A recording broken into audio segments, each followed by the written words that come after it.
So hello guys, स्वागत है आप सभी का एक बार फिर से मेरे इस चैनल सुपर नर्ड में।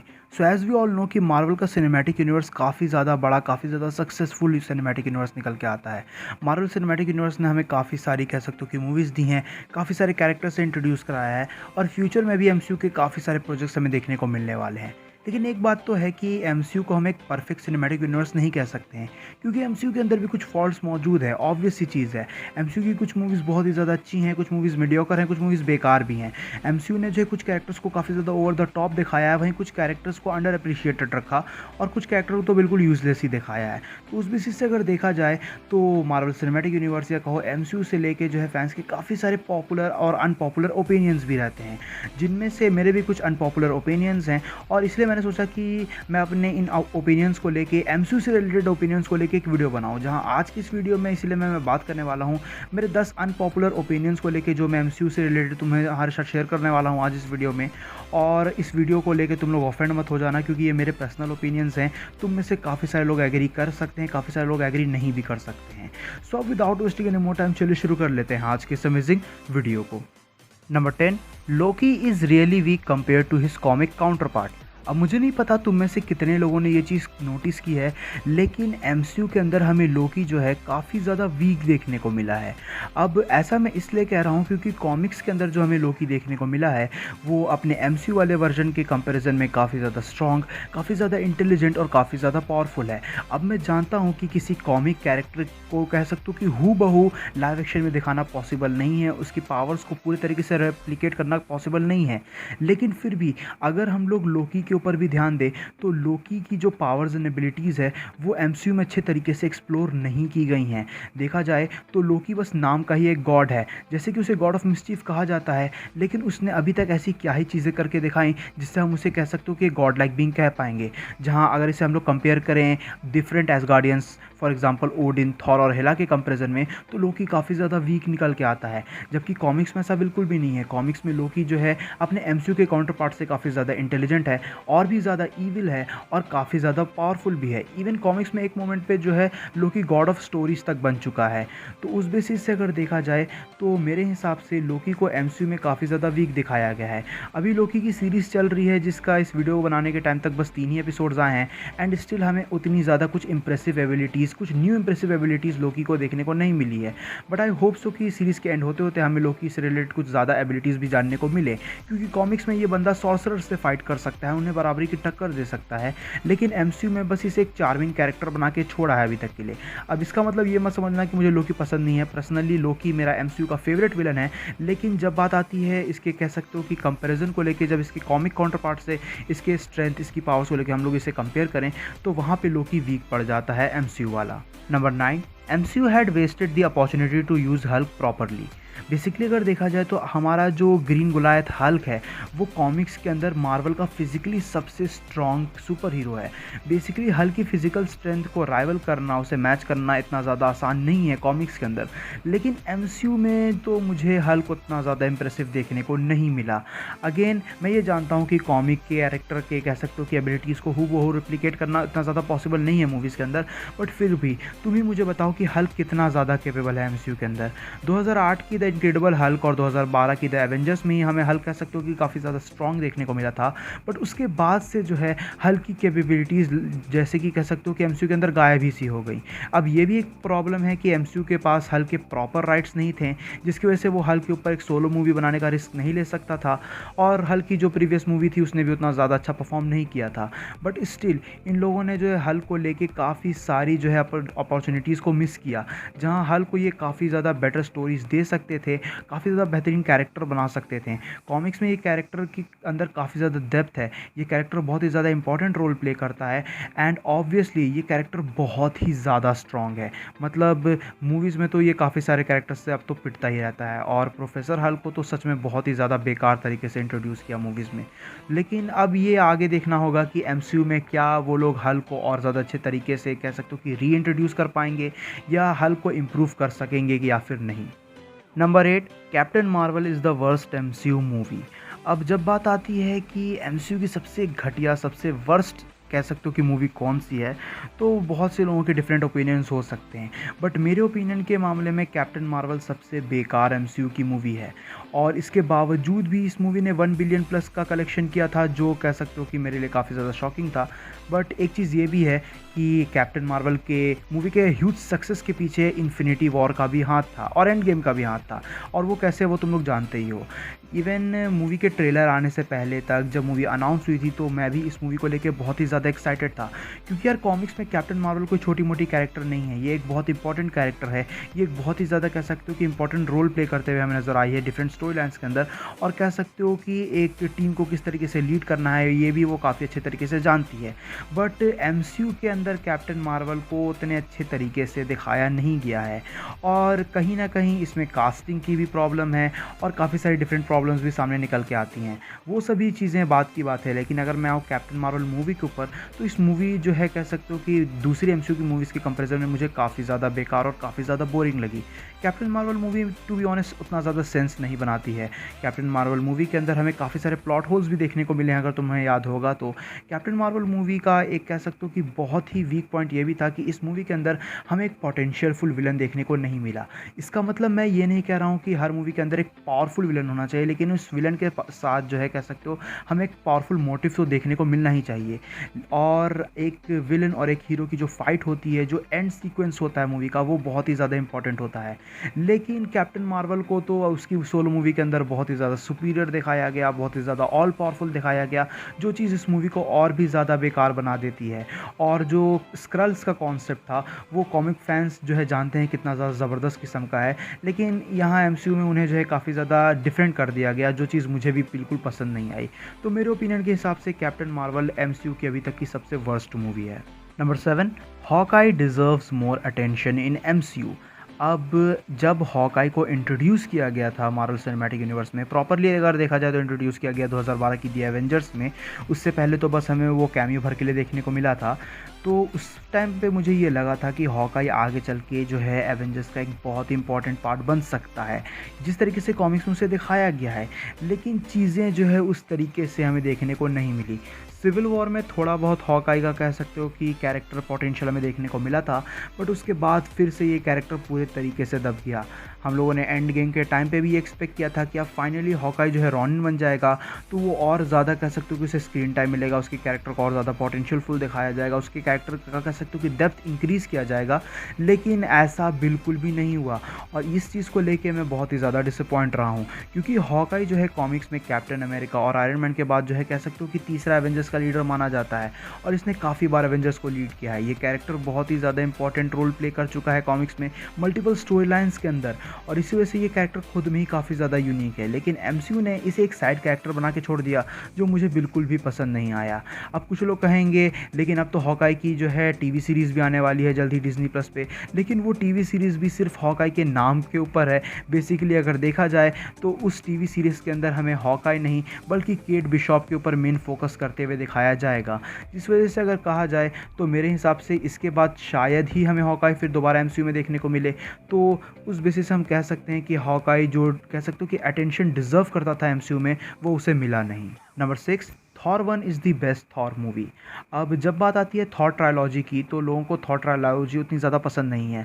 लोगों को बस थॉर रैग्नारॉक मूवी पसंद आई थी, वो भी इस वजह से क्योंकि थॉर रैग्नारॉक काफ़ी ज़्यादा कलरफुल थी, काफ़ी ज़्यादा फ़नी थी, और हमें काफ़ी ज़्यादा डिफरेंट एस्पेक्ट देखने को मिला था थॉर के कैरेक्टर के ऊपर, जो चीज़ एक्चुअल में काफ़ी ज़्यादा अच्छी है, क्योंकि कैरेक्टर्स के साथ एक्सपेरिमेंट करना एक बहुत ही बढ़िया चीज़ निकल के आती है। एंड ऑब्वियसली टाइका वाइटिटी एक बहुत ही बेहतरीन डायरेक्टर भी हैं, लेकिन मुझे पर्सनली थॉर रैग्नारॉक उतनी ज़्यादा पसंद नहीं आई थी as a comic book reader अगर मैं बात करूँ तो, क्योंकि थॉर रैग्नारॉक के ऊपर बेस्ड थी। रैग्नारॉक मार्वल कॉमिक्स के अंदर एक काफ़ी डार्क इवेंट है, और उस बेसिस से इस मूवी को जो है काफ़ी ज़्यादा डार्क, काफ़ी ज़्यादा सीरियस होना चाहिए था। लेकिन वो अब बात की चीज़ है, जो चीज़ हो चुकी है उसे उसके बारे में बात करके दोबारा उसे खींचना उतना ज़्यादा सही नहीं होगा। हम लोग टॉपिक पे आते हैं। टॉपिक ये है कि थॉर 1 मेरे हिसाब से सबसे बेस्ट थॉर की मूवी है। उसका रीज़न क्या है? बेसिकली अगर देखा जाए तो थॉर 1 एमसीयू की पहली मूवी थी जिसने जो है माइथोलॉजिकल एस्पेक्ट्स को कवर अप करने की कोशिश की, और इसी वजह से ये अपने टाइम पे एक एक्सपेरिमेंटल फिल्म थी, और मुझे बहुत ही ज़्यादा पसंद आई। बहुत से लोगों को थॉर 1 जो है पसंद नहीं आती है, बहुत से लोगों को थॉर 1 बोरिंग लगती है। वो इस वजह से क्योंकि ये मूवी थोड़ी ज़्यादा सीरियस है। ये मूवी कह सकते हो कि अपने कैरेक्टर्स को लेके, अपने मोटिव्स को लेके बहुत ही ज़्यादा डेप्थ प्रोवाइड करती है, जिस चीज़ को बहुत से लोगों ने शायद नोटिस नहीं किया होगा। इसी मूवी की वजह से जो है हमें अब जाके लोकी जैसा कैरेक्टर देखने को मिला, जो अब कितना ज़्यादा पॉपुलर है मुझे बताने की ज़रूरत नहीं है। जिस थॉर 1 के टाइम तक जो है कह सकते हो कि जो थॉर के कैरेक्टर में चेंज आए थे मूवी के स्टार्टिंग से लेके एंड तक में, वो एक बहुत ही इंपॉर्टेंट फैक्टर था मूवी का। और मूवी किस तरीके से कह सकते हो कि अपने कॉम्प्लेक्सिटी से डील करती है, अपने स्टोरी को एग्जीक्यूट करती है, वो बहुत ही अच्छी चीज़ थी। और उसी हिसाब से मुझे तो थॉर 1 थॉर ट्रायोलॉजी की सबसे बेस्ट मूवी लगती है, और मेरे हिसाब से ये थॉर रैग्नारॉक से काफ़ी ज़्यादा बेटर थी। Number 5, iron man is a bit overrated in the MCU. अब मैं जानता हूँ कि तुम में से कुछ लोग मेरे ऊपर चढ़ जाओगे, पूरी बात सुनोगे भी नहीं और नीचे गालियाँ लिखने चले आओगे। तो देखो, मैं यहाँ तुम लोग को एक्सप्लेन करने की कोशिश करूँगा कि मुझे ऐसा क्यों लगता है कि आयरन मैन थोड़ा ओवररेटेड है एमसीयू के अंदर, या कह सकते हो कि कुछ लोगों के हिसाब से बहुत ओवररेटेड भी होगा, जिन लोगों को जो है उतना ज़्यादा आयरन मैन का कैरेक्टर पसंद नहीं आया एमसीयू में। अब देखो, अगर मैं बात करूँ कॉमिक्स की, तो ऑनेस्टली मुझे कॉमिक्स में आयरन मैन की कोई भी स्टोरी लाइन कभी पसंद नहीं आई उतनी ज़्यादा, और आयरन मैन का कैरेक्टर का मैं कभी भी फ़ैन नहीं रहा हूँ। लेकिन जब बात आती है एमसीयू की, तो बिकॉज ऑफ आरडीजे ऑब्वियसली मुझे आयरन मैन का कैरेक्टर एमसीयू के अंदर बहुत ज़्यादा पसंद आया, और इसका कैरेक्टर आर्क भी बहुत अच्छा था। लेकिन प्रॉब्लम कहाँ आती है, मैं इस कैरेक्टर को ओवररेटेड क्यों कह रहा हूँ? प्रॉब्लम ये है कि आयरन मैन को जो है एमसीयू के अंदर दिखाए गए बाकी कैरेक्टर्स के मुकाबले ज़्यादा रिकॉग्निशन मिला है, जो मेरे हिसाब से सही नहीं है। क्यों? क्योंकि कॉमिक्स में आयरन मैन से काफ़ी बेटर और काफ़ी ज़्यादा कह सकते हो कि इंपॉर्टेंट कैरेक्टर्स मौजूद हैं, जो एमसीयू में दिखाए जा चुके हैं, लेकिन उन्हें उतना ज़्यादा कह सकते हो कि मोटिवेशनल टाइप का कैरेक्टर नहीं दिखाया गया, या कह सकते हो कि उतना ज़्यादा उन्हें स्क्रीन टाइम नहीं दी गई आयरन मैन के कंपैरिजन में। और आयरन मैन को कह सकते हो कि एमसीयू का एक पिलर बना के रखा गया, जो चीज़ कुछ लोगों के लिए सही भी है, कुछ लोगों के हिसाब से गलत भी है। और इसका मतलब ये बिल्कुल भी नहीं है कि मैं ये कह रहा हूँ कि आयरन मैन का कैरेक्टर बेकार था या ऐसा कुछ, क्योंकि मैंने स्टार्टिंग में बता दिया कि मुझे एमसीयू के अंदर आयरन मैन का पोर्ट्रेयल बहुत ही ज़्यादा पसंद आया था। ये चीज़ एक बहुत ही ज़्यादा अच्छा कह सकते हो कि कॉम्प्लेक्स टाइप का रिजल्ट निकल के आता है कि कॉमिक्स के अंदर कोई कैरेक्टर उतना ज़्यादा बेहतरीन नहीं है, उतना ज़्यादा कैपेबल नहीं है, उतना ज़्यादा उसमें पोटेंशियल नहीं है उसकी स्टोरीज़ के अंदर, लेकिन वही मूवीज़ के अंदर उसका काउंटर पार्ट काफ़ी अच्छा परफॉर्म करता है। लेकिन इस कैरेक्टर को जो है डिफरेंट एमसीयू कैरेक्टर्स से कंपैरिजन में ज़्यादा ऊपर दिखाया गया, ये चीज़ मुझे उतनी ज़्यादा पसंद नहीं आई। आई होप सो कि तुम लोग को समझ में आया होगा। सबसे अच्छा एग्जांपल हम लोग ले सकते हैं स्पाइडरमैन का। कॉमिक्स में स्पाइडरमैन जो है मार्वल कॉमिक्स का सबसे पॉपुलर कैरेक्टर है, और एक हद तक कह सकते हो कि मार्वल कॉमिक्स का सबसे आइकॉनिक कैरेक्टर भी है। लेकिन एमसीयू के अंदर इसे आयरन मैन का साइडकिक दिखाया गया है, जिससे सुनने के बाद तो कसम से मेरा दिमाग ख़राब हो जाता है। तो उस बेसिस से तुम समझ सकते हो कि मैंने क्यों कहा कि आयरन मैन एमसीयू के अंदर थोड़ा ज़्यादा ही ओवररेटेड है। Number 4, John walker has one of the best character arcs in MCU. अब अगर तुम लोगों ने falcon and the winter soldier TV show देखा एमसीयू का, तो तुम लोगों को पता होगा कि जॉन वॉकर का कैरेक्टर कैसा था। अब मुझे ये नहीं समझ में आता है कि कॉमिक बुक रीडर्स के साथ कितनी ज़्यादा प्रॉब्लम्स यहाँ पे हमें फेस करने को देखने को मिलती हैं। देखो, जिन लोगों को जो है कॉमिक्स की अच्छी खासी नॉलेज है, या जो लोग कॉमिक्स पढ़ते हैं, उन्हें ऑलरेडी पता था कि जो जॉन वॉकर का कैरेक्टर है वो यूएस एजेंट है, वो कैप्टन अमेरिका नहीं है। लेकिन जब जॉन वॉकर को कैप्टन अमेरिका के तौर पे इंट्रोड्यूस कराया गया, उसके बाद से इसके कैरेक्टर को बहुत ही ज़्यादा हेट मिला था, और इवन एक्टर को डेथ थ्रेट्स भी मिल चुके थे, जो चीज़ मुझे तो बहुत ही ज़्यादा कह सकते हो कि ओवर लगी। लेकिन अगर मैं बात करूँ जॉन वॉकर के कैरेक्टर के आर्क की, तो ये मुझे एमसीयू में कह सकते हो बहुत ही बेहतरीन लगा है। मतलब जिस तरीके का कैरेक्टर आर्क हमें स्टीव रॉजर्स और आयरन मैन का देखने को मिला है, उसी तरीके का जो है कह सकते हो कि कैरेक्टर आर्क सिर्फ एक सीरीज़ के अंदर ही एक कैरेक्टर कवर कर लेता है। जॉन वॉकर का कैरेक्टर जो है अपने कॉमिक काउंटर पार्ट से काफ़ी ज़्यादा कह सकते हो कि एक्यूरेट था, काफ़ी ज़्यादा कॉमिक एक्यूरेट था। कॉमिक्स में भी यूएस एजेंट इसी तरीके से कह सकते हो कि अपने कैरेक्टर का स्टार्ट करता है और अपने कैरेक्टर को यूएस एजेंट में आखिर में जाके कन्वर्ट कर लेता है। और अगर देखा जाए तो जो लोग जॉन वॉकर के कैरेक्टर को स्टीव रॉजर्स के कैरेक्टर से कंपेयर करते हैं, उनके लिए तो ये बस एक बेवकूफ़ी ही है, क्योंकि स्टीव रॉजर्स का कैरेक्टर एक बिल्कुल ही डिफरेंट कैरेक्टर है। स्टीव रॉजर्स जो है एक परफेक्ट सोल्जर नहीं थे, बल्कि वो एक गुड ह्यूमन थे, और इसी वजह से जो है कैप्टन अमेरिका उन पे बहुत ही ज़्यादा कह सकते हो कि सिम्बॉलिज्म की चीज़ निकल के आती है उनके ऊपर से। लेकिन जब कोई दूसरा कैरेक्टर कैप्टन अमेरिका बनता है, तो वहाँ पे चीज़ें काफ़ी ज़्यादा डिफरेंट बन जाती हैं। जहाँ जॉन वॉकर भले ही एक गुड ह्यूमन नहीं था, एक अच्छा इंसान नहीं था, लेकिन वो एक परफेक्ट सोल्जर निकल के आया। और जो चीज़ जो है कह सकते हो कि falcon and the winter soldier series के अंदर हमें काफ़ी अच्छे तरीके से दिखाई गई है। तो उस बेसिस से मेरे हिसाब से ये जो यूएस एजेंट का कैरेक्टर था एमसीयू के अंदर, ये तो मेरे पर्सनल फेवरेट कैरेक्टर्स में से एक रहेगा, क्योंकि इसे काफ़ी ज़्यादा कॉमिक एक्यूरेट रखा गया। और इसी वजह से मेरे हिसाब से जॉन वॉकर का जो कैरेक्टर आर्क था वो वन ऑफ द बेस्ट में से एक था, जो हमें एमसीयू के अंदर देखने को मिला है। Number 3, MCU should be more violent. अब अगर देखा जाए तो एमसीयू की एक चीज़ जो है कह सकते हो कि एमसीयू के लिए अब आगे चल के ड्रॉबैक बन सकता है, अभी तक तो नहीं था लेकिन आगे चल के मेरे हिसाब से ड्रॉबैक बन सकता है, वो ये है कि एमसीयू की मोस्टली मूवीज़, मतलब मोस्टली क्या, हर मूवी अभी तक जितनी आई हैं वो सभी PG-13 है, क्योंकि ऑब्वियसली एमसीयू डिज़नी के अंदर आता है और डिज़नी फैमिली फ्रेंडली मूवी बनाता है।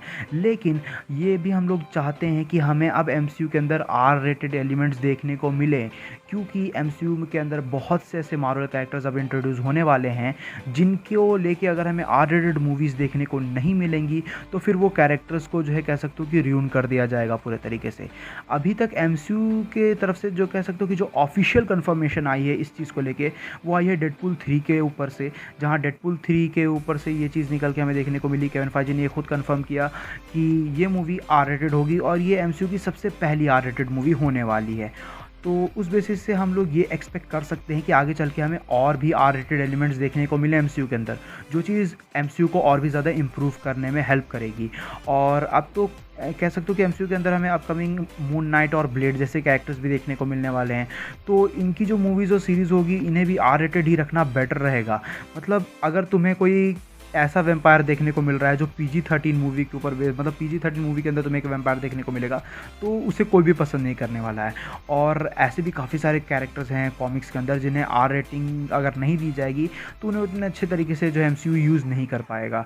सो ये मेरे हिसाब से तो एक काफ़ी ज़्यादा कह सकते हो कि पॉपुलर चीज़ है, काफ़ी ज़्यादा पॉपुलर ओपिनियन है, इसे शायद अनपॉपुलर कहना सही नहीं होगा, क्योंकि बहुत से लोग चाहते हैं कि MCU अब हमें और भी ज़्यादा वॉयलेंट चीज़ें दिखाएँ। जिस तरीके से कह सकते हो कि हमें कुछ डार्क एलिमेंट्स MCU की कुछ मूवीज़ में देखने को मिलते आए हैं, और falcon and the winter soldier में भी कुछ वॉयलेंट सीन देखने को मिले थे। तो उस तरीके की चीज़ों को अगर MCU कवर अप करता है तो वो काफ़ी ज़्यादा बेटर बन सकता है। Number 2, the incredible Hulk is actually a great movie. अब तुम लोगों को अगर पता होगा या नहीं भी पता होगा तो मैं बता दूं कि जो 2008 की द इनक्रेडिबल हल्क मूवी थी, जो MCU की दूसरी मूवी थी, उसे बहुत से लोग MCU की सबसे वर्स्ट मूवीज़ में से एक कंसिडर करते हैं। अब जिस टाइम पे मैंने ये मूवी देखी थी तब तो मुझे ये मूवी बहुत ही ज़्यादा पसंद आई थी, और अब अगर मैं इस मूवी को रीवॉच करता हूँ तो मुझे इस मूवी के अंदर काफ़ी सारे नए एलिमेंट्स देखने को मिलते हैं, और ये रियलाइज़ होता है कि ये मूवी जो है कितनी ज़्यादा बेटर थी एक्चुअल में। मतलब कह सकते हो कि काफ़ी ज़्यादा अंडर अप्रिशिएटेड मूवी है मेरे नज़र में the incredible Hulk. The incredible Hulk को लेकर मुझे सिर्फ 2 ही प्रॉब्लम्स देखने को मिली। पहले तो इसका CGI उतना ज़्यादा बेहतरीन नहीं था, और दूसरी चीज़ जो इनक्रेडिबल हल्क को लेकर प्रॉब्लम क्रिएट करती है वो ये है कि इस मूवी की पेसिंग उतनी ज़्यादा सही नहीं है।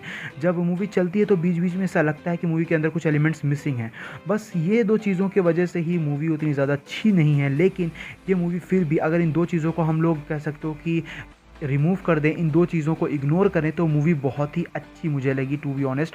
और काफ़ी सारे लोगों के अकॉर्डिंग द इनक्रेडिबल हल्क एक काफ़ी अच्छी मूवी है भी। अब तुम में से किन लोगों को लगता है वो कमेंट्स में ज़रूर बताना। अगर देखा जाए तो द इनक्रेडिबल हल्क की स्टोरी की अगर मैं बात करूँ तो वो मुझे काफ़ी ज़्यादा पसंद आई थी। द इनक्रेडिबल हल्क के अंदर जिस तरीके से कैरेक्टर्स के हर एक कैरेक्टर को कह सकते हो कि मेंशन किया गया है, वो एक मूवी के हिसाब से, एक स्टैंड अलोन मूवी के हिसाब से काफ़ी ज़्यादा सही था। और द इनक्रेडिबल हल्क के अंदर जो है हमें ब्रूस बैनर का एक कह सकते हो कि मोर कॉमिक एक्यूरेट एस्पेक्ट देखने को मिला था, जहाँ जो एडवर्ड नॉर्टन का हल्क है वो मेरे लिए ऑब्वियसली हमेशा ही मार्क रफेलो के हल्क से काफ़ी ज़्यादा बेटर रहेगा। उन्होंने काफ़ी बेटर परफॉर्मेंस दी थी ब्रूस बैनर के कैरेक्टर को लेके, जहाँ मैं इसका कह सकता हूँ कि इनक्रेडिबल हल्क के अंदर जो है ब्रूस बैनर का कैरेक्टर और भी ज़्यादा इंटेलेक्चुअल देखने को मिलता है। वो किस तरीके से जो है रियलिटी से भाग रहा है, कह सकते हो अपने आप को छुपा रहा है, वो चीज़ें हमें जो है देखने को मिलती है। यानी कि किस तरीके से वो अपनी लाइफ में स्ट्रगल कर रहा है, वो चीज़ें डील करता है, जिस तरीके की चीज़ों से वो इस मूवी में दिखाने की कोशिश की गई। और हल्क किस तरीके से कह सकते हो कि एक बहुत ही बड़ा कॉन्सेप्ट है, एक बहुत ही बड़ी प्रॉब्लम है बहुत से लोगों के लिए, लेकिन एक्चुअल में उस कैरेक्टर को लेके क्या क्या मिसअंडरस्टैंडिंग है वो ये मूवी कवर अप करने की कोशिश करती है। और कुछ काफ़ी सारे कह सकते हो कि कैमियोज भी थे, ईस्टर एग्स भी थे कॉमिक रिलेटेड कैरेक्टर्स को लेके, जो बहुत से लोगों ने उस टाइम पे मिस कर दिया था, लेकिन आज लोगों को पता है कि मैं किन कैरेक्टर्स की बात कर रहा हूँ। लेकिन पता नहीं क्यों MCU ने आगे चल के तो इस मूवी को लिटरली लगभग नॉन कैनन ही घोषित कर दिया, लेकिन मेरे हिसाब से तो द इनक्रेडिबल हल्क मूवी एक काफ़ी ज़बरदस्त मूवी थी। Number 1, Tom Holland is the worst Spiderman, या तो कहो कि एमसीयू से Spiderman is the worst Spiderman. अब ऐसा मैं क्यों कह रहा हूँ? तो देखो, जब तक हमें एमसीयू के अंदर टॉम हॉलैंड का स्पाइडरमैन देखने को नहीं मिला था, तब तक मेरे लिए तो टोबी मैगवायर का ही स्पाइडरमैन बेस्ट स्पाइडरमैन था और एंड्रयू गारफील्ड का Spiderman most comic accurate Spiderman था। लेकिन जब टॉम हॉलैंड के कह सकते हो कि स्पाइडरमैन को इंट्रोड्यूस किया गया था सिविल वॉर के अंदर, तो उस टाइम मुझे लगा था कि ये अभी तक का सबसे बेस्ट स्पाइडरमैन हो सकता है, क्योंकि ये काफ़ी ज़्यादा कॉमिक एक्यूरेट है और मे बी शायद ये एंड्रयू गारफील्ड से भी बेटर हमें कॉमिक एक्यूरेशन देखने को मिले इस कैरेक्टर को लेके। लेकिन मुझे नहीं पता था कि ये जो है सिर्फ मेरी एक फेक अजम्पशन रहेगी, क्योंकि सिविल वॉर के बाद होम कमिंग, इन्फिनिटी वॉर और इवन फार फ्रॉम होम तक भी इस कैरेक्टर को इतने बुरे तरीके से एमसीयू ने जो है कह सकते हो कि दिखाया है कि मैं तुम लोगों को बता भी नहीं सकता हूँ। मैंने ऑलरेडी अपनी 2 वीडियोज़ में ये चीज़ बताया है कि मुझे एमसीयू का स्पाइडरमैन बिल्कुल भी पसंद नहीं है सिविल वॉर के बाद से, क्योंकि स्पाइडरमैन को एक्चुअल में एक साइड किक बनाया गया है मार्वल सिनेमैटिक यूनिवर्स के अंदर, जो एक आइकॉनिक कैरेक्टर, जो मार्वल के मोस्ट आइकॉनिक कैरेक्टर को लेके एक बहुत ही कह सकते हो कि बड़ी डिसअपॉइंटमेंट की चीज़ निकल के आती है। And I still don't know कि कैसे काफ़ी सारे स्पाइडरमैन फैंस अभी भी टॉम हॉलैंड वाले स्पाइडरमैन को कह सकते हो कि बेस्ट स्पाइडरमैन कहते हैं। मतलब यस, लिटरली ऐसे लोग भी मौजूद हैं जो ये सोचते हैं कि टॉम हॉलैंड का स्पाइडरमैन सबसे बेस्ट स्पाइडरमैन है, जबकि ये जो स्पाइडरमैन है ये बहुत ही ज़्यादा इमेच्योर है, ये बहुत ही ज़्यादा इररिस्पॉन्सिबल है और ये कह सकते हो कि अपने पावर्स को लेकर रिस्पॉन्सिबल बिल्कुल भी नहीं है, जबकि कॉमिक्स में ऐसा बिल्कुल भी नहीं हमें देखने को मिला था। कॉमिक्स के अंदर भी स्पाइडरमैन का कैरेक्टर एक टीनेजर है, लेकिन वो अपनी पावर्स को लेकर बहुत ही ज़्यादा रिस्पॉन्सिबल रहता है, उसे अपनी रिस्पॉन्सिबिलिटी के बारे में अच्छे से पता है। वो कैरेक्टर काफ़ी ज़्यादा इंटेलिजेंट है और वो किसी के ऊपर जो है इंडिपेंडेंट, कह सकते हो कि किसी के ऊपर डिपेंडेंट नहीं है, वो खुद एक इंडिपेंडेंट कैरेक्टर के तौर पर हमें देखने को मिला है। कॉमिक्स में जो है टॉम हॉलैंड जैसा ही जो स्पाइडरमैन हमें देखने को मिला है, उसी तरीके का जो स्पाइडरमैन ने जो है काफ़ी सारे डिफरेंट कैरेक्टर्स को खुद का मेंटोर माना है, लेकिन कभी भी उन कैरेक्टर्स ने जो है स्पाइडरमैन को खुद का साइड किक नहीं बताया। लेकिन एमसीयू में तो कुछ और ही देखने को मिला, जहाँ पे एमसीयू में जो है साफ साफ तरीके से, मतलब लिटरली कह सकते हो कि लोग अभी भी कहते हैं ये चीज़ कि स्पाइडरमैन, एमसीयू का स्पाइडरमैन आयरन मैन का चेला है। तो इससे बेकार चीज़ तुम क्या एक्सपेक्ट कर सकते हो एक कैरेक्टर से, कि एक कैरेक्टर को ये लोग कितनी बुरी तरीके से दिखा सकते हैं। बट आई स्टिल विश कि नो वे होम अगर जो है कि स्पाइडरवर्स मूवी हुई तो उसके अंदर हमें कुछ बेटर इंप्रूवमेंट देखने को मिल सकती है इसके कैरेक्टर के साथ, क्योंकि मैं चाहता हूँ कि इसका कैरेक्टर हमें बेटर देखने को मिले। Tom Holland is a really brilliant actor, अगर वो चाहे तो इस कैरेक्टर को बेहतरीन बना सकते हैं, लेकिन अभी तो एमसीयू ने फार फ्रॉम होम में तो ऐसा ही दिखा दिया कि ये लोग स्पाइडरमैन को नेक्स्ट आयरन मैन बनाते हुए दिखाना चाहते हैं, जो चीज़ मुझे सच में बहुत ही ज़्यादा घटिया लगी। तो उस बेसिस से मैं ये कह सकता हूँ कि हाँ, जो एमसीयू का स्पाइडरमैन है, जो टॉम हॉलैंड का स्पाइडरमैन है, वो मेरे अकॉर्डिंगली सबसे वर्स्ट लाइव एक्शन स्पाइडरमैन रहेगा। सो गाइज़, ये थी वीडियो मेरे कुछ अनपॉपुलर ओपिनियंस को लेके एमसीयू से रिलेटेड। अब मैं इस वीडियो को ज़्यादा लंबा तो नहीं रखना चाहता था, लेकिन वीडियो ऑलरेडी काफ़ी ज़्यादा लंबी बन चुकी है। सो अब इस वीडियो को यहीं पे एंड करते हैं। वीडियो पसंद आए तो इस वीडियो को अपना थम्स अप देना, अपने दोस्तों के साथ शेयर करना, चैनल पे नए हो चैनल को सब्सक्राइब करना, और मुझे इंस्टाग्राम, ट्विटर वगैरह पे भी फॉलो कर सकते हो, जाके डिस्क्रिप्शन चेक करो, वहाँ तो लिंक देखने को मिल जाएंगे। मैं मिलूंगा तुमको उससे ऐसे ही किसी नेक्स्ट वीडियो में। Till then bye, stay tune, stay awesome.